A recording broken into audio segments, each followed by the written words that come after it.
Pagi semuanya, hari ini kita lanjut lagi membahas tentang persamaan eksponen. Nah, sekarang kita masuk ke bentuk kelima persamaan eksponen. Jadi nanti kalau misalnya kamu ketemu soal menentukan himpunan penyelesaian dari persamaan eksponen yang ada pangkat 2x-nya, ini caranya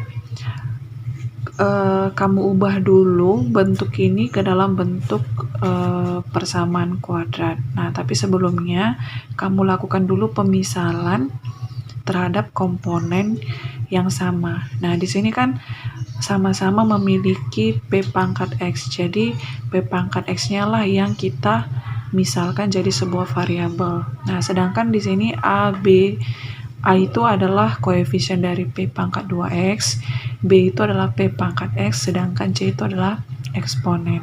Nah, sebelum kamu misalkan, kamu susun dulu bentuknya seperti ini. P pangkat 2X itu kan bisa kita buat jadi P pangkat X, kuadratnya di luar, gitu ya. Ditambahkan sama B kali P pangkat X, ditambahkan C sama dengan 0. Nah, seperti yang saya bilang tadi, kamu misalkanlah yang sama, yaitu P pangkat X dari sebuah variabel. Nah, di sini saya buat variabelnya adalah U. Berarti persamaannya jadi AU kuadrat ditambah BU ditambahkan C sama dengan 0. Nah, setelah kamu misalkan seperti ini, kamu faktorisasikanlah untuk mendapatkan nilai U. Nah, setelah kamu dapat nilai U-nya, kembali lagi ke pemisalan yang sudah kamu lakukan tadi, karena kan himpunan penyelesaian dari persamaan eksponen itu adalah si X-nya sendiri. Oke? Nah, inilah konsepnya. Kita masuk ke contoh ya. Contohnya, tentukan himpunan penyelesaian dari 2 pangkat 2X ditambah 2 pangkat X tambah 2 dikurang 32. Nah, kalau misalnya bentuknya seperti ini, kita ubah dulu. 2 pangkat 2X itu kan sebenarnya dia sama dengan 2 pangkat X, kemudian dikuadratkan ya. Oke. Ditambah sama 2 pangkat X tambah 2 itu kan sebenarnya awalannya dari 2 pangkat X dikali 2 pangkat 2. Gitu ya. Perhatikan sifat eksponen pertemuan sebelumnya. Kemudian dikurang 32 sama dengan 0. Nah, terus ini jadinya 2 pangkat X dikuadratkan ditambah 2 pangkat 2-nya saya buat di depan, kemudian 2 pangkat X-nya di belakang, dikurang 32 sama dengan 0. Terus ini 2 pangkat X dikuadratkan ditambah 2 pangkat 2 adalah 4. 4 dikali 2 pangkat X dikurang 32 sama dengan 0. Oke, nah bentuknya ini kan sudah sama dengan bentuk yang ini ya.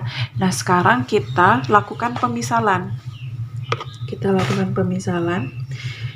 misalkanlah yang ada pangkat X-nya, yaitu 2 pangkat X jadi sebuah variabel. Saya buat variabelnya adalah P. Nah, berarti yang ini berubahlah jadi P kuadrat ditambah 4P dikurang 32 sama dengan 0. Nah, ini kan persamaan kuadrat. Kita mau menghitung nilai P-nya berapa. Nah, kita faktorisasikanlah. Kamu cari dua bilangan yang kalau dia dikali adalah minus 32 dan kalau dia dijumlah adalah 4. Itu adalah 8 sama min 4. Nah, setelah kamu faktorisasikan seperti ini, kamu cari pembuat nolnya masing-masing. Berarti P tambah 8 sama dengan 0. Nah, berarti di sini adalah P sama dengan 0 kurang 8, minus 8. Oke. Nah, setelah kamu dapat pembuat nolnya, kamu kembali lagi ke pemisalan yang awal. Nah, di mana P-nya itu sama dengan 2 pangkat X. Berarti di sini karena tadi kita misalkan P itu sama dengan 2 pangkat X, berarti 2 pangkat X sama dengan minus 8. Nah, ini kan artinya 2 pangkat X sama dengan minus 8. Jadi kalau ini tidak memenuhi. Kenapa? Karena tidak ada perpangkatan yang hasilnya itu sama dengan hasilnya itu negatif. Karena kan udah saya katakan kemarin, hasil perpangkatan itu tidak boleh lebih kecil dari 0, dia harus lebih besar dari 0. Jadi kalaupun kita mau ubah bentuknya ya, kalau di sini kan bilangan pokoknya 2, berarti di ruas kanan pun harus 2, berarti kan 2 pangkat X. Nah, kita mau mencari 2 pangkat berapakah yang hasilnya sama dengan minus 8, itu tidak ada. Jadi ini dia tidak memenuhi. Hasil perpangkatan itu pokoknya tidak pernah ada yang nilainya negatif. Oke. Nah, selanjutnya yang kedua, untuk yang P-4 sama dengan 0. Berarti jadinya P sama dengan 0 ditambahkan 4 sama dengan 4. Kembalikan lagi, P tadi adalah 2 pangkat X sama dengan 4. Oke. Nah, kita buatlah kalau di ruas kiri dia 2, maka di ruas kanan pun bilangan pokoknya harus 2. 2 pangkat X sama dengan 2. 2 pangkat berapakah supaya jadi sama dengan 4? 2 pangkat 2, oke? Nah, karena bilangan pokok ruas kiri sama ruas kanan sudah sama, kita tinggal fokus sama pangkatnya saja. Jadi, bilangan pokoknya kita coret, pangkatnya aja. Berarti X sama dengan 2. Oke, berarti himpunan penyelesaian atau nilai X yang memenuhi persamaan eksponen soal kita itu adalah 2. Udah gitu aja. Gampang ya. Kemudian contoh yang kedua. Contoh yang kedua, persamaan eksponennya seperti ini. Nah, pertama kita uraikan dulu ke bentuk awalnya ya, ke bentuk awalnya. Jadi 9 pangkat X tambah 1 itu kan awalannya sebenarnya 9 pangkat X dikali 9 pangkat 1. Oke. Dikurang yang ini tidak perlu lagi, 28 dikali 3 pangkat X ditambahkan 3 sama dengan 0. Nah, 9 pangkat 1 itu kan 9 ya. 9-nya saya buat di depan, kemudian 9 pangkat X-nya di belakang. Dikurang 28, 3 pangkat X ditambah 3 sama dengan 0. Nah, di sini yang sama-sama memiliki pangkat X itu adalah 9 sama 3. Nah, kalau misalnya bentuknya seperti ini, kan 9 sama 3 itu ada kaitannya ya kan. 9-nya itu bisa kita ubah jadi 3 pangkat ya kan. Jadi, 9 dikali 3 pangkat 2, kemudian di sini X-nya. Dikurang 28 kali 3 pangkat X ditambah 3 sama dengan 0. Nah, ini saya buat 9, 2-nya saya buat di luar, X-nya saya buat di dalam. Jadi, 3 pangkat X kuadrat dikurang 28 kali 3 pangkat X ditambah 3 sama dengan 0. Nah, bentuknya sudah sama dengan bentuk yang semula yang tadi, ya kan? Kita misalkanlah 3 pangkat X-nya itu sama dengan P, karena 3 pangkat X yang sama, ya kan? Jadi, 9P kuadrat dikurang 28P ditambah 3 sama dengan 0. Nah, bentuknya sudah bentuk persamaan kuadrat. Nah, sekarang tugas kita adalah memfaktorisasikan supaya dapat nilai P-nya. Jadi, faktorisasinya adalah di sini 9P, di sini P, kemudian di sini minus 3, di sini minus 1. Nah, kalau misalnya kamu tidak tahu cara langsung seperti ini, boleh seperti cara minggu kemarin. Oke. Nah, setelah saya faktorisasi seperti ini, saya cari pembuat nolnya masing-masing. Untuk 9P kurang 1 sama dengan 0. Berarti 9P sama dengan 1, P sama dengan 1/9. Oke, sudah saya buat pembuat nolnya. Saya kembalikan lagi pemisalan ini ke bentuk awal. P itu sama dengan 3 pangkat X. Berarti 3 pangkat X sama dengan 1/9. Oke. Nah, sekarang persamaan eksponen itu kan bilangan pokok di ruas kiri harus sama dengan di ruas kanan. Karena di ruas kiri bilangan pokoknya 3, kita usahakan gimana caranya supaya bilangan pokok di ruas kanan juga 3. Nah, berarti 3 pangkat X 1/9 itu adalah 9 pangkat min 1, ya kan? Kemudian 3 pangkat X 9 itu bisa kita ubah jadi 3 pangkat 2, kemudian dipangkatkan lagi minus 1. Jadi 3 pangkat X sama dengan 3 pangkat min 2. Nah, sudah sama-sama 3 bilangan pokoknya, tinggal pangkatnya saja fokus kita. X sama dengan minus 2. Oke ya. Kemudian yang kedua, P kurang 3 sama dengan 0, berarti P sama dengan 3. Kita kembalikan lagi ke pemisalan bahwasannya P itu sama dengan 3 pangkat X sama dengan 3. Oke, 3 pangkat X, karena di ruas kiri bilangan pokoknya 3, di ruas kanan pun 3. 3 pangkat berapakah supaya jadi 3? 1. Oke, bilangan pokoknya sudah sama, tinggal pangkatnya sajalah yang fokus kita. Jadi X sama dengan 1. Nah, kita simpulkanlah bahwasannya himpunan penyelesaian persamaan eksponen ini adalah min 2 sama 1. Gitu ya. Gampang kan? Yang penting teliti.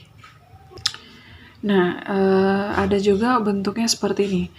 7 dikali akar 2 pangkat X dikurang 2 pangkat X sama dengan minus 8. Jadi, kalau misalnya ketemu soal seperti ini, yang kamu misalkan itu seharusnya kalau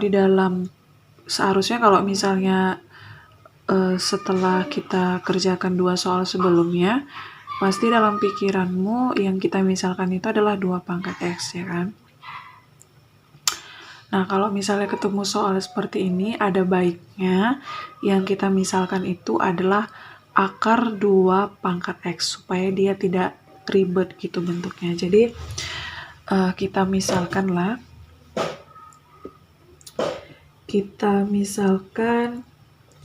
akar 2 dipangkatkan X itu sebagai P. Oke. Nah, kalau misalnya akar 2 pangkat X sama dengan P. Nah, jadi 2 pangkat X-nya gimana, ya kan? Nah, ini akar 2 pangkat X ini kan, akar 2 itu kan artinya 2 pangkat setengah ya. Nah, pangkatkan lagi X. Ini kan bisa saya buat jadi 2 pangkat X di sini setengahnya. Sama dengan P. Gitu ya. Nah, ini kita mau menghilangkan pangkat setengahnya. Gimana cara menghilangkan pangkat setengahnya? Berarti di ruas kiri sama di ruas kanan itu harus kita kuadratkan. Kita kuadratkan kedua ruas. Jadinya 2 pangkat X pangkat setengah dikuadratkan sama dengan P kuadrat. Jadinya 2 pangkat X setengah dikalikan 2, 1 dikali 2, 2 bagi 2 adalah 1. Jadi tidak perlu lagi saya tulis ya. Jadi 2 pangkat X itu sama dengan P kuadrat. Nah, jadi soal ini bisalah kita selesaikan. Jadi 7 akar 2 pangkat X tadi adalah P, ini ya. Dikurang 2X sama dengan apa? P kuadrat. Sama dengan minus 8. Ruas kanan kita buat jadi 0, berarti minus 8 kita pindahkan ke ruas kiri. Berarti min P kuadrat ditambah 7P ditambah 8 sama dengan 0. Oke ya. Nah, supaya gampang kita bagi minus semua. Kemudian seperti biasa kita faktorisasikan. Setelah kita faktorisasikan, kita cari pembuat nolnya masing-masing. Ini P sama dengan 8. Kemudian kita kembalikan lagi ke pemisalan sebelumnya. P sama dengan 8. P tadi itu sama dengan apa? Akar 2 pangkat X. Berarti akar 2 pangkat X sama dengan 8. Ya kan? Nah, supaya gampang, kita ubah ini jadi akar 2 itu 2 pangkat setengah ya. Seperti yang tadi. Di sini X sama dengan 8. Nah, di sini 2 pangkat X, di sini adalah setengah sama dengan 8. Nah, gimana caranya supaya setengah ini hilang? Kita kuadratkan kedua ruas ya. Jadi kalau misalnya ruas kiri kita kuadratkan, setengahnya hilang, jadi 2 pangkat X. 8 kalau kita kuadratkan jadinya 64. Nah, sudah bentuknya lebih gampang ya kan. Jadinya 2 pangkat X sama dengan 64. Nah, kalau misalnya di ruas kiri dia bilangan pokoknya 2, maka di ruas kanan pun harus 2. 2 pangkat berapakah supaya jadi 64? Itu adalah 6. Berarti karena bilangan pokok ruas kiri dan ruas kanan sudah sama, tinggal kita hilangkan saja itu, tinggal fokusnya adalah ke pangkatnya. Berarti X sama dengan 6. Nah, satu lagi, pembuat 0 dari P sama dengan P ditambah 1 sama dengan 0. Berarti P sama dengan min 1. Nah, kembalikan lagi ke bentuk awal. Bahwasannya P itu sama dengan 2 pangkat X. Di sini 1/2, gitu ya kan? Di sini dia min 1. Nah, 2 pangkat X pangkat setengah itu sama dengan min 1. Ini tidak memenuhi. Kenapa? Karena ada syaratnya bahwasannya hasil perpangkatan itu dia tidak pernah hasilnya negatif ya. Di awal pun sudah saya katakan, tadi belum saya tambahkan ya, ada syaratnya bahwasannya P-nya itu harus lebih besar dari 0 dan P-nya tidak sama dengan 1. Jadi di luar ketentuan ini udah pasti tidak memenuhi ya. Karena kan min 1 itu dia lebih kecil dari 0, berarti kan dia sudah tidak memenuhi. Jadi ini dia tidak memenuhi. Nah, berarti kita simpulkanlah bahwasannya himpunan penyelesaiannya hanya 1, yaitu 6. Seperti itu dia. Nah, inilah beberapa contoh untuk persamaan eksponen bentuk seperti bentuk yang kelima. Nah, selanjutnya persamaan eksponen bentuk yang keenam. Bentuk yang keenam yaitu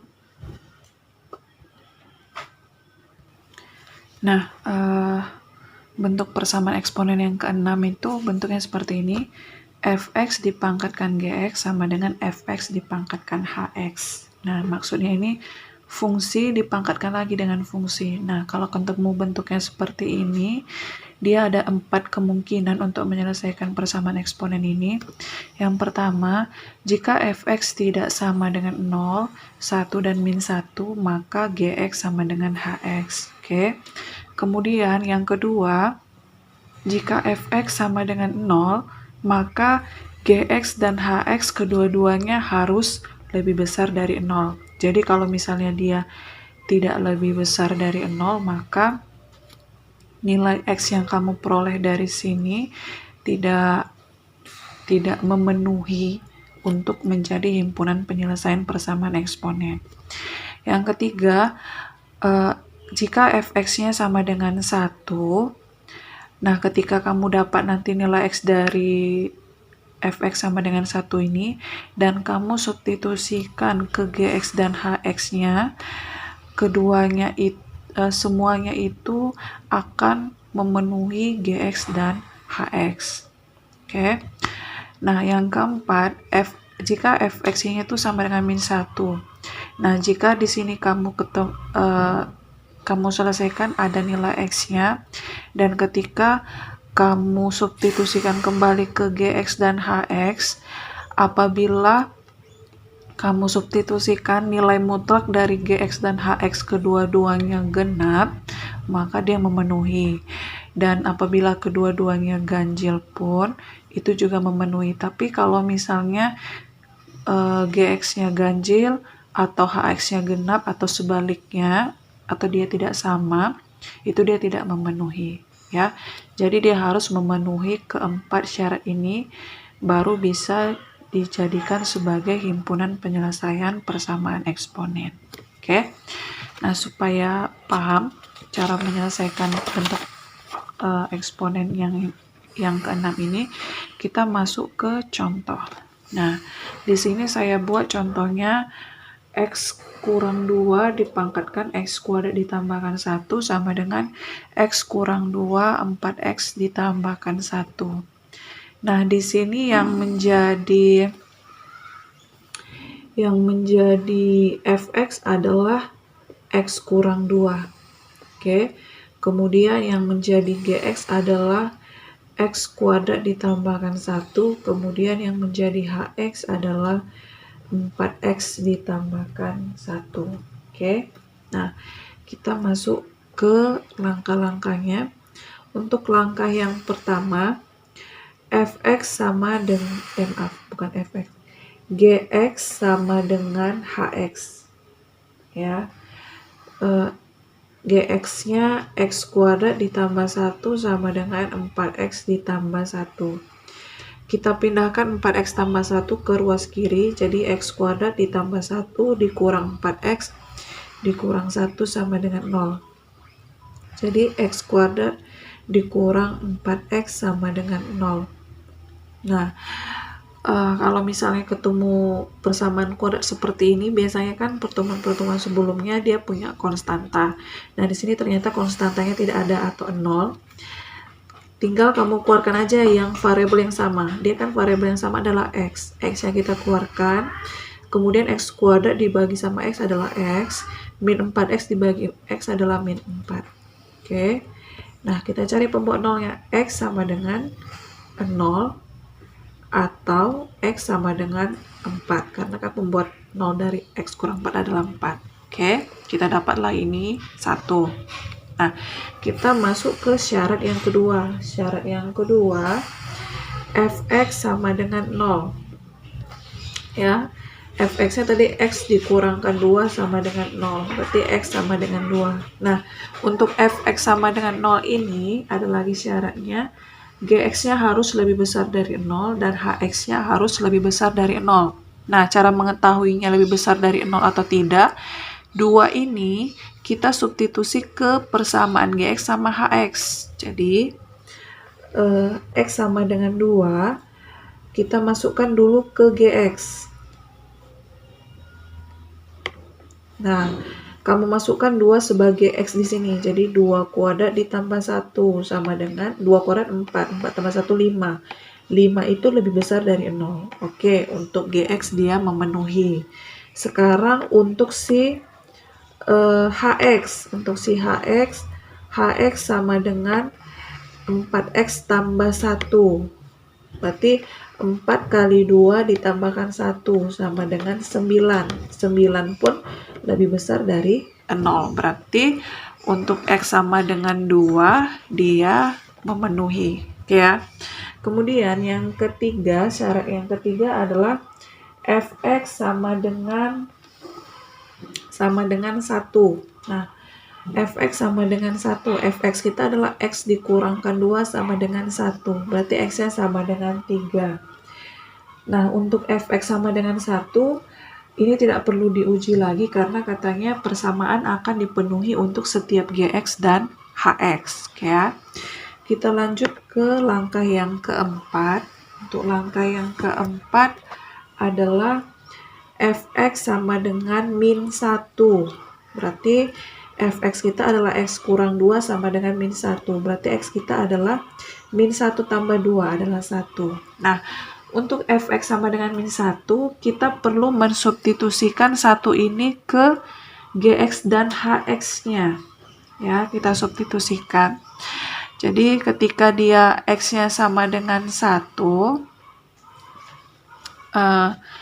kita cari mutlak dari Gx-nya. Jadi, X kuadrat ditambahkan 1. Jadi 1 kuadrat ditambahkan 1 kuadrat 1 tambah 1, 2. Mutlak 2 adalah 2. Nah, oke. Kemudian kita cari untuk mutlak Hx. Kita masukkan juga satunya. Jadi 4X tambah 1. Di sini 4 dikalikan 1 tambah 1. Jadinya mutlak 5. Mutlak 5 adalah 5. Tadi syaratnya untuk fx sama dengan min 1, kita dapat nilai x-nya, dan setelah kita masukkan ke gx dan hx-nya itu, dia itu harus kedua-duanya genap atau kedua-duanya ganjil. Nah, di sini si gx itu 2 genap dan hx 5 ganjil. Nah, mereka berbeda. Jadi 2 sama 5 ini dia tidak termasuk himpunan penyelesaian ya. Dia tidak termasuk himpunan penyelesaian. Oke. Berarti bukan 2 dan 5 ya, tapi si satunya yang tidak termasuk ya. Karena 2 dan 5 berbeda, satu genap, satu ganjil, maka yang satu ini tidak termasuk himpunan penyelesaian. Berarti yang termasuk himpunan penyelesaian adalah 3, kemudian 2, 0, dan 4 ya. Nah, berarti kita simpulkanlah bahwasannya himpunan penyelesaiannya adalah 0, 2, 3, dan 4. Seperti itu dia ya. Contoh yang lain, x tambah 2 dipangkatkan x tambah 4 sama dengan x tambah 2 dipangkatkan x kuadrat ditambah 3x tambah 1. Oke. Yang pertama, langkah yang pertama dulu, yang menjadi fx adalah x tambah 2, kemudian yang menjadi gx adalah x tambah 4, yang menjadi hx adalah x kuadrat ditambah 3x ditambahkan 1. Kita masuk ke langkah penyelesaiannya. Gx sama dengan hx. X tambah 4 sama dengan x kuadrat ditambah 3x ditambahkan 1. Boleh kamu pindahkan ruas kanan ke ruas kiri semua, boleh. Di sini saya mau memindahkan ruas kiri ke ruas kanan. Jadi ini x kuadrat ditambah 3x tambah 1 dikurang x dikurang 4 sama dengan 0. X kuadrat ditambah 2x dikurangkan 3 sama dengan 0. Kemudian karena ini persamaan kuadrat, saya faktorisasikan. Jadi pembuat nolnya x sama dengan minus 3 sama x sama dengan 1. Oke. Untuk langkah pertama tidak perlu lagi kita uji. Kemudian yang langkah kedua fx sama dengan 0. Jadi x tambah 2 sama dengan 0, x-nya sama dengan minus 2. Nah, untuk langkah yang kedua ini ada syarat tambahannya. Ketika kamu masukkan minus 2 ini supaya dia bisa jadi himpunan penyelesaian, gx dan hx-nya harus lebih besar dari 0. Jadi kita substitusi ya. Kita cek. Untuk yang x sama dengan minus 2, kita masukkan ke gx. Gx sama dengan x tambah 4. Berarti kan minus 2 ditambahkan 4 sama dengan 2. Oke, 2 lebih besar dari 0. Kalau misalnya kita masukkan ke hx, jadinya x kuadrat ditambah 3x ditambahkan 1.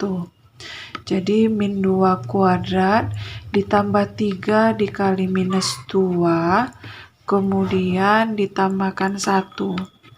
4 dikurangkan 6, minus 2 ditambahkan 1, min 1. Nah, ternyata min 1 itu kan lebih kecil dari 0. Berarti kita simpulkanlah bahwasannya minus 2 itu dia tidak memenuhi. Karena untuk gx dia lebih besar dari 0, tapi untuk hx dia lebih kecil dari 0. Berarti kan dia tidak memenuhi syarat. Oke. Kemudian langkah yang ketiga adalah fx sama dengan 1. Berarti x tambah 2 sama dengan 1, x sama dengan 1 kurang 2 sama dengan min 1. Nah, kalau untuk yang langkah ketiga ini kita tidak perlu mengecek karena cuma sampai sini aja. Kemudian yang keempat, fx-nya sama dengan min 1. Berarti x tambah 2 sama dengan min 1, x-nya sama dengan minus 3. Nah, untuk langkah yang keempat ini harus kita uji lagi ke gx sama hx. Kita masukkan minus 3 ke gx ya. Kemudian kita mutlakkan. Jadi x tambah 4 minus 3 ditambahkan 4 jadinya mutlak 1. Mutlak 1 sama dengan 1. 1 itu adalah ganjil ya. Ganjil. Oke. Kemudian x sama dengan minus 3 kita masukkan ke mutlak hx-nya. Berarti mutlak x kuadrat ditambah 3x tambah 1. Jadi mutlak min 3 kuadrat ditambah 3 kali minus 3 ditambahkan 1. Min 3 kuadrat 9, 9 kurang 9, 0. 0 tambah 1, 1 mutlak 1 adalah 1. 1 juga adalah ganjil. Nah, karena x sama dengan minus 3, kamu substitusikan ke gx dan hx, kemudian kita mutlakkan, ternyata hasilnya sama-sama ganjil, maka kita simpulkanlah bahwasannya x sama dengan minus 3 bisa kita jadikan sebagai himpunan penyelesaian. X sama dengan minus 1 juga, kemudian minus 3 pun juga ya, si 1 pun juga. Nah, karena semuanya sudah kita selesaikan, kita simpulkan bahwasannya himpunan penyelesaiannya adalah minus 3, minus 1, dan 1. Seperti itu dia. Itulah contoh persamaan eksponen yang ke-6. Pertemuan hari ini sampai sini aja dulu. Bentuk persamaan eksponen yang lainnya kita lanjut minggu depan. Kamu pahamilah materi yang hari ini saya jelaskan, karena langkah-langkah penyelesaiannya tidak cukup satu, ada beberapa syarat yang harus dipenuhi, jadi perlu ketelitian. Sebenarnya gampang, tapi harus tetap teliti. Demikianlah pertemuan hari ini, sampai jumpa di pertemuan selanjutnya. Selamat pagi semuanya.